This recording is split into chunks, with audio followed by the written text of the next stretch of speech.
Bueno, en la clase de hoy vamos a hablar de volumen minuto y cuáles son los determinantes de ese volumen minuto. Ya en la primera clase de hemodinámica de los fluidos vimos las leyes que rigen el desplazamiento de la sangre en el aparato circulatorio y mencionamos algunos conceptos como son volumen minuto y presión arterial. Vamos a ver que en estos dos parámetros, volumen minuto y presión arterial, se centra fundamentalmente la fisiología cardiovascular. Definimos al volumen minuto o gasto cardíaco como el resultado del volumen sistólico por frecuencia cardíaca, mientras que la presión arterial depende de dos variables, que son el volumen minuto y la resistencia periférica. Y la resistencia periférica, a su vez, es el cociente entre presión y caudal. Recordamos cuando hablamos del ciclo cardíaco qué entendemos o qué es el ciclo cardíaco, y es la secuencia de eventos eléctricos, mecánicos y sonoros que ocurren durante un latido cardíaco completo. Hablábamos de fenómenos eléctricos porque tenemos un fenómeno de despolarización y repolarización que se va a graficar en el electrocardiograma a través de la onda P como despolarización de la aurícula, complejo QRS como despolarización ventricular y la onda T que corresponde a la repolarización del ventrículo. Tenemos a su vez fenómenos mecánicos que tienen que ver con la contracción y relajación del músculo ventricular y auricular, fenómenos hemodinámicos dados por los gradientes de presión que permiten el flujo de sangre de una cavidad hacia otra siguiendo estos gradientes, y fenómenos sonoros que tienen que ver con el cierre de las válvulas auriculoventriculares y sigmoideas conocidos como ruidos cardíacos. Entonces, cuando mencionamos el ciclo cardíaco, de manera arbitraria se lo divide en dos fases, que son una fase de contracción o sístole y una fase de relajación o diástole. Vimos que la sístole duraba unos 0,3 segundos, mientras que la diástole dura 0,5 segundos, que cuando hay un incremento de la frecuencia cardíaca, el ciclo cardíaco se acorta a expensas fundamentalmente del periodo diastólico. A su vez, la sístole comprende la fase de contracción isovolumétrica y el periodo eyectivo, y la diástole comprende por su lado la relajación isovolumétrica y el periodo de llenado. Entonces, habíamos hablado de esta gráfica, que es la relación presión-volumen, ¿y cómo es que se obtiene esta relación presión-volumen en el ciclo cardíaco? Bueno, graficando por un lado la presión en las ordenadas y el volumen en las abscisas de la gráfica. Lo que se obtiene es justamente un gráfico que nos permite comprender de manera más concreta el ciclo cardíaco. Entonces, si partimos del punto A al punto B, lo que vamos a tener es la fase de llenado. En A se abre la válvula auriculoventricular y en B justamente se cierra la válvula auriculoventricular, como dijimos corresponde a la fase de llenado. El volumen diastólico aumenta en esta fase de 50 mililitros a unos 120 mililitros durante la fase de llenado, y luego de que se produce el cierre de las válvulas auriculoventriculares vamos a tener el primer ruido cardíaco. Así, si examinamos el punto B, correspondería al punto de mayor volumen, como dijimos, el volumen diastólico final de 120 mililitros, y en este punto la presión intraventricular, ¿sí? Si lo vemos en el eje de presión, sería aproximadamente unos 10, unos 12 milímetros de mercurio en el ventrículo izquierdo. Cuando comienza la contracción en el ventrículo, la presión va a aumentar, ¿sí? Pero sin que haya cambios en el volumen, y esta fase correspondía al periodo isovolumétrico sistólico, y eso corresponde al trazado BC, es decir, tenemos el máximo volumen a este nivel de unos 120 mililitros, hay un incremento de la presión intraventricular sin cambios en el volumen. En el punto C, al igualarse la presión intraventricular con la presión aórtica, se abre la válvula sigmoidea y el volumen disminuye, ¿sí? ¿Y qué sucede? La presión intraventricular asciende, llega a un máximo, que es la presión sistólica o máxima ventricular, que es aproximadamente unos 120 milímetros de mercurio, para luego descender y cerrarse la válvula sigmoidea en el punto D. Esto corresponde justamente al periodo eyectivo, ¿bien? La fase que va desde el punto C hacia el punto D es el periodo eyectivo.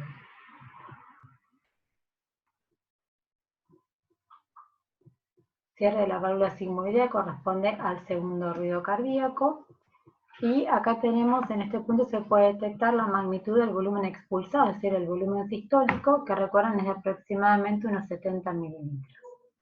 Entonces, como dijimos en el punto D, se muestra la presión de fin de sístole, y al cerrarse la sigmoidea, en coordinación con el volumen venoso, vemos el volumen residual, que es de unos 50 mililitros.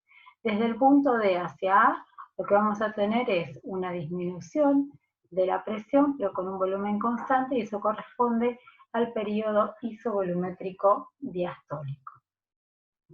Entonces, las 4 fases del ciclo cardíaco están caracterizadas en este bucle, y la superficie de este bucle constituye el trabajo cardíaco externo realizado por el ventrículo en ese latido.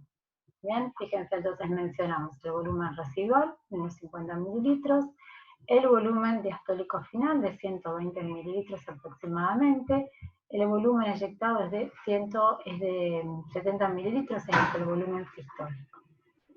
Entonces, ¿cómo definimos al volumen minuto? Como el volumen eyectado por cada ventrículo por minuto.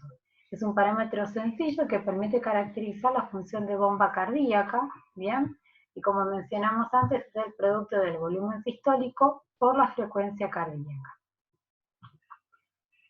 El volumen diastólico final, habíamos dicho, era unos 120 mililitros, el volumen residual de unos 50 mililitros, y el volumen entonces sistólico de unos 70 mililitros. También se puede expresar como porcentaje, es decir, a través de la fracción de eyección, y la fracción de eyección no es más que la relación entre volumen diastólico final menos volumen residual sobre volumen diastólico final por 100, ¿sí? En condiciones normales la fracción de eyección es más del 55% del volumen eyectado, pero cuando hay deterioro de la función ventricular, la fracción de eyección cae en condiciones leves entre un 45 y un 54%, cuando hay un compromiso moderado de la función ventricular, la fracción de eyección es del 30 al 44%, y cuando hay un compromiso severo de la función ventricular, esta fracción va a ser menos del 30%.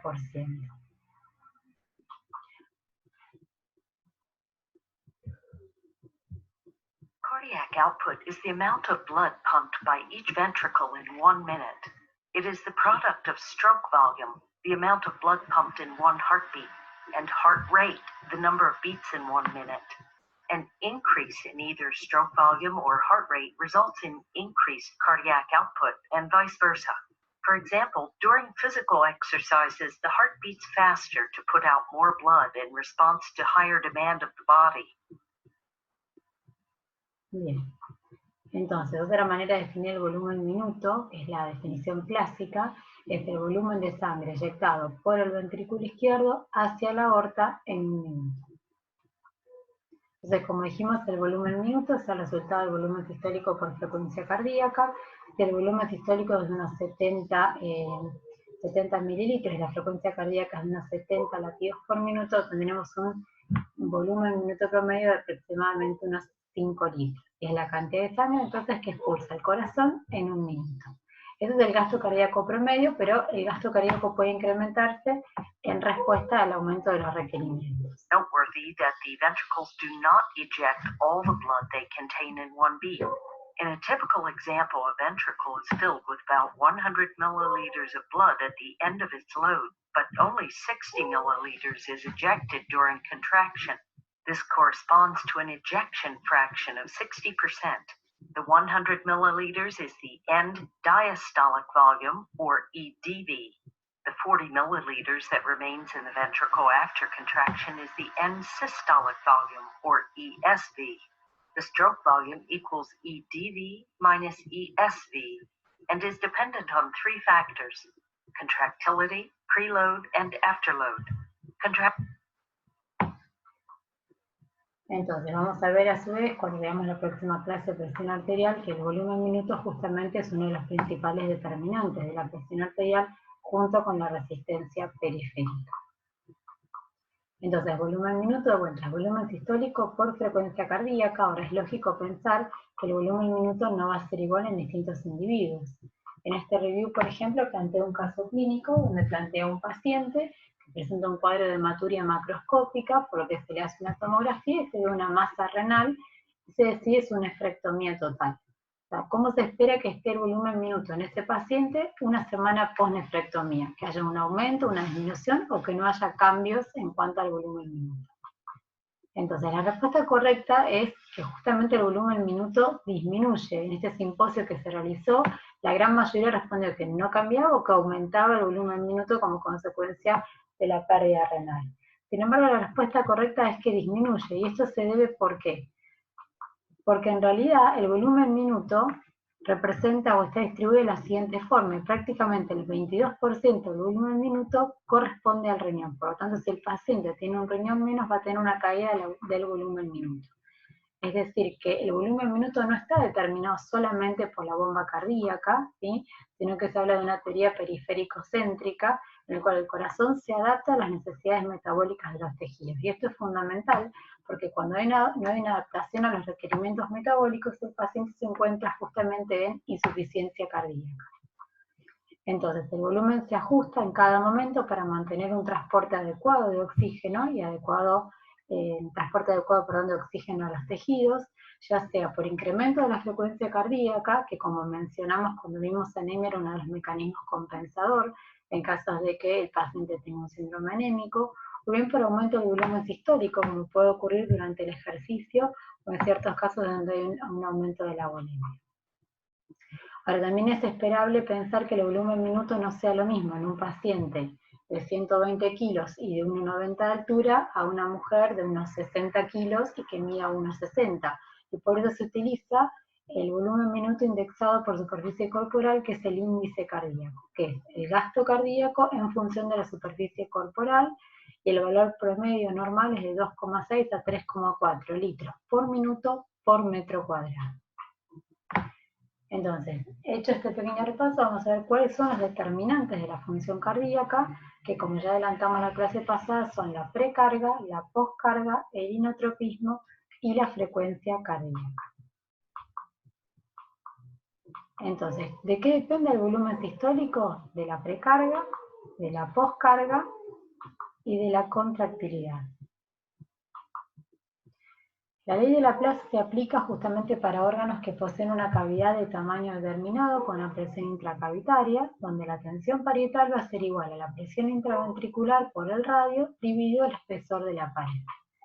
Dicho esto, la precarga lo que denota es la fuerza por unidad de superficie que va a elongar en diástole el músculo antes del comienzo de su actividad contráctil.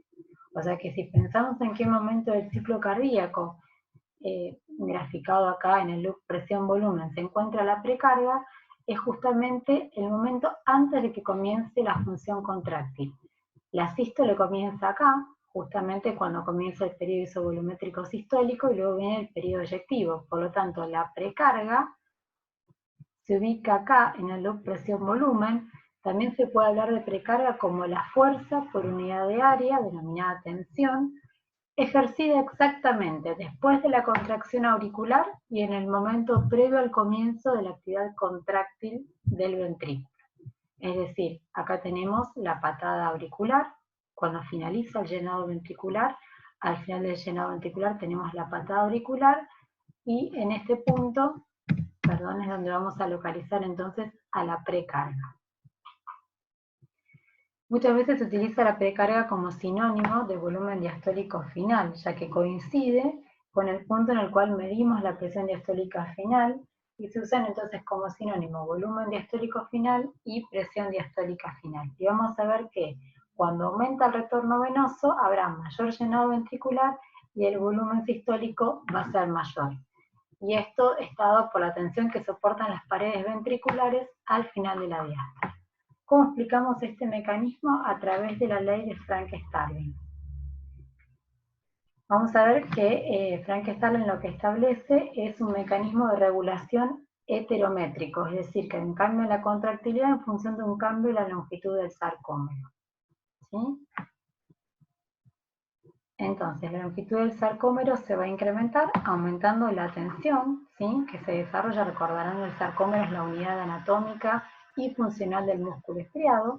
La longitud del sarcómero se incrementa aumentando la tensión que se desarrolla en la contracción por aumento de los puentes que se generan entre actina y miosina, Y las fibras miocárdicas, al estirarse por aumento del retorno venoso o volumen diastólico final, van a aumentar su afinidad y por consiguiente van a aumentar la contractilidad miocárdica. Esto se produce en un punto crítico que es entre los 2 y los 2,4 micrómetros. Cuando la longitud es menor, los filamentos de actina se superponen en la región central del sarcómero, mientras que cuando la longitud es mayor, el número de uniones entre los puentes disminuye. Por lo tanto, hay un punto crítico donde la contractilidad va a ser mayor. Esto lo podemos ver graficado a través de esta curva, que se llama curva de volumen sistólico en función de la precarga, o curva de Frank-Starling, o curva de función ventricular. Y vamos a ver que en mayor volumen telediastólico lleva un mayor estiramiento de las fibras miocárdicas, lo que genera un mayor volumen sistólico. La ley de Frank-Starling lo que determina es una respuesta característica del volumen sistólico, visualizándose en una curva característica con dos zonas bien diferenciadas.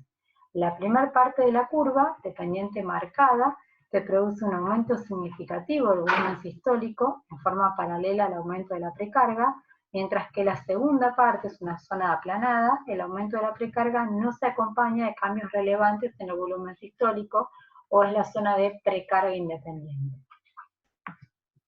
Entonces, dicho esto, en la luz presión-volumen, como dijimos, ubicábamos la precarga en este punto de la curva. En este caso tenemos una curva estándar, la precarga se localiza en este nivel, que decíamos podemos utilizar como sinónimo de presión diastólica final o volumen diastólico final. Para el caso de que se produzca un incremento de la precarga, lo que vamos a tener es un aumento del volumen sistólico, y esto se explica a través del mayor reclutamiento y de la interacción óptima entre las fibras de actina y miocina, lo que aumenta la contractilidad por un mecanismo heterométrico. ¿Por qué? Porque hay cambio de longitud de las fibras de actina y miocina. To the end diastolic volume. Preload, by definition, is the degree of stretch of cardiac myocytes at the end of ventricular filling. But since this parameter is not readily measurable in patients, EDV is used instead. This is because the stretch level of the wall of a ventricle increases as it's filled with more and more blood, just like a balloon. The more air it contains, the more stretched it is. According to the Frank-Starling mechanism, the greater the stretch, the greater the force of contraction. In the balloon analogy, the more inflated the balloon, the more forceful it releases air when deflated. Otro de los parámetros que define el volumen sistólico es la poscarga, y lo vamos a definir como la fuerza por superficie que debe alcanzar el músculo cardíaco para luego acortarse. Es decir, que se considera que la poscarga es la máxima fuerza y que esto ocurre después de la apertura de la válvula aórtica. O dicho de otra forma, es la resistencia que debe vencer el ventrículo izquierdo para favorecer el flujo sanguíneo. ¿De qué depende la poscarga? De la impedancia aórtica, de la geometría ventricular y de la resistencia periférica. El término impedancia fue derivado de la transmisión eléctrica y está emparentado justamente con el concepto de resistencia. Se propone que el término resistencia se utilice para flujos estables, mientras que el de impedancia se use para flujos pulsátiles. O sea que desde una perspectiva hemodinámica, el término impedancia estaría cuantificando la oposición al flujo que debe enfrentar el ventrículo izquierdo para poder eyectar la sangre que contiene durante la sístole. Es decir, el aumento de la presión aórtica no disminuye el volumen minuto hasta que la presión media sea mayor a los 160 milímetros de mercurio. Y esa es una de las implicancias de por qué es tan severo la hipertensión arterial sostenida en el tiempo, ya que lo que aumenta es la poscarga, contra la cual tiene que trabajar ese ventrículo, y desencadena toda una serie de mecanismos adaptativos como son la hipertrofia ventricular. Superado un cierto tiempo, el ventrículo claudica y el paciente ingresa en insuficiencia cardíaca. Luego tenemos la geometría ventricular, y dado que el ventrículo es como una esfera, la poscarga está dada por la ley de Laplace, que recordamos habíamos dicho era presión por el radio sobre 2 por el espesor. Y el estrés, vamos a ver más adelante, es uno de los principales determinantes del consumo miocárdico de oxígeno. Entonces, la hipertrofia ventricular puede ser una hipertrofia concéntrica o una hipertrofia excéntrica, por lo tanto, en estos casos el paciente va a tener un aumento de la tensión parietal y aumento del consumo miocárdico de oxígeno. Y finalmente, otro de los determinantes de la poscarga es la resistencia periférica, que como habíamos mencionado cuando vimos la ley de Poiseuille, uno de los principales determinantes de la resistencia es el radio del vaso, que está elevado a la cuarta potencia. Entonces, ¿qué sucede cuando aumenta la poscarga? De la misma forma que hicimos la analogía en el loop presión-volumen, vamos a ver que cuando aumenta la poscarga, que en este caso estaría representado acá, ya que corresponde a la presión que tiene que vencer el ventrículo para poder eyectar la sangre, por lo tanto ubicamos la poscarga en este punto. Si la poscarga incrementa, fíjense que lo que va a aumentar es el trabajo cardíaco externo y lo que va a estar disminuido es el volumen sistólico. Afterload, on the other hand, is the resistance that the ventricle must overcome to eject blood. Afterload includes two major components. Vascular pressure. The pressure in the left ventricle must be greater than the systemic pressure for the aortic valve to open. Similarly, the pressure in the right ventricle must exceed pulmonary pressure to open the pulmonary valve. In hypertension, for example, higher vascular pressures make it more difficult for the valves to open, resulting in a reduced amount of ejected blood. Damage to the valves, such as stenosis, also presents higher resistance and leads to lower blood output. Y por último, tenemos que uno de los determinantes del volumen sistólico es la contractilidad. ¿Y qué es la contractilidad? Es la capacidad intrínseca del miocardio para bombear sangre en condiciones de precarga y poscarga constantes. Es decir, que la contractilidad no se incrementa, por ejemplo, porque hay un aumento de la precarga, como vimos, que va a aumentar el volumen sistólico, o que haya un aumento de la contractilidad como consecuencia de una disminución de la poscarga contra la cual bombea ese ventrículo, sino que es algo intrínseco del miocardio.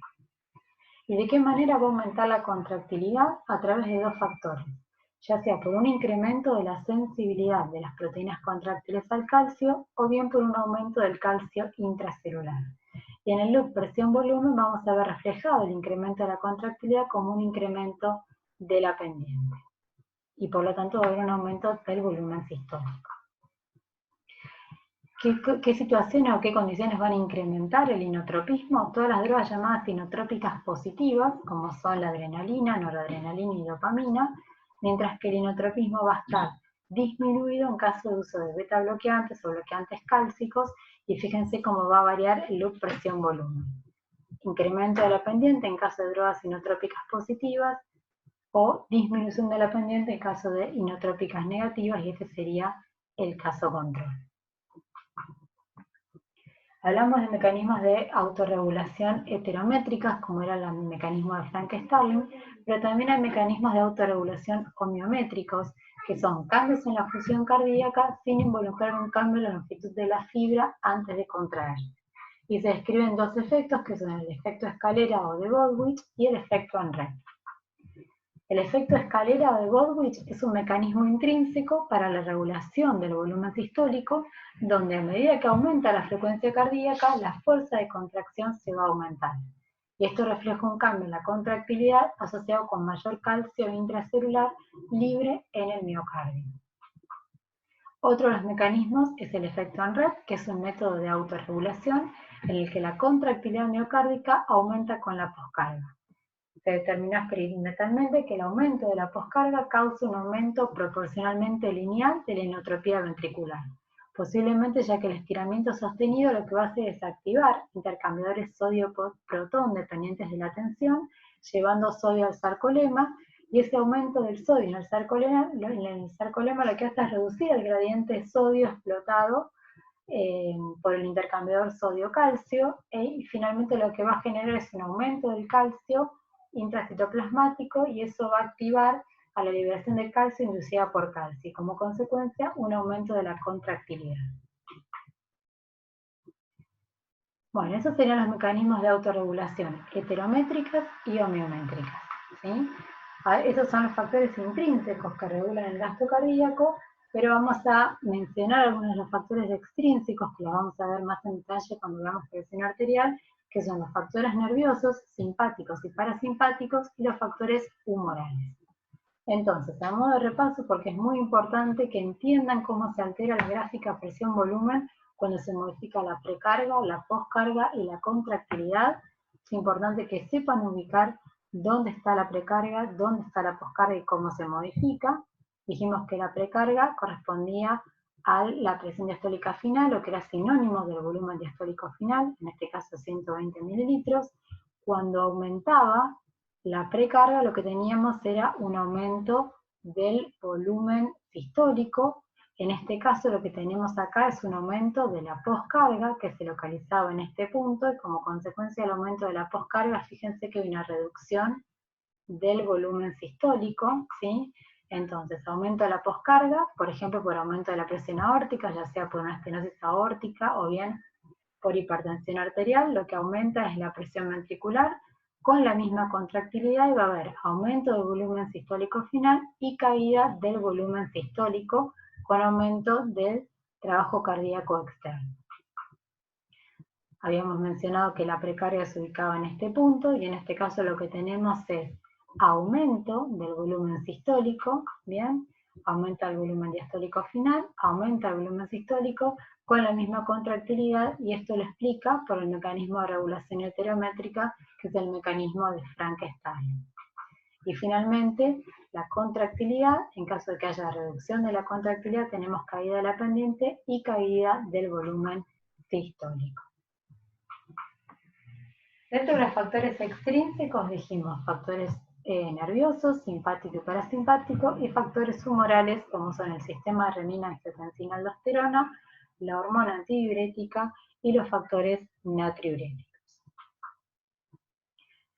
Esta diapositiva ya la vimos, la mencionamos en la clase de hemodinámica de los fluidos, para ver la importancia de cada uno de estos factores, cómo va apareciendo.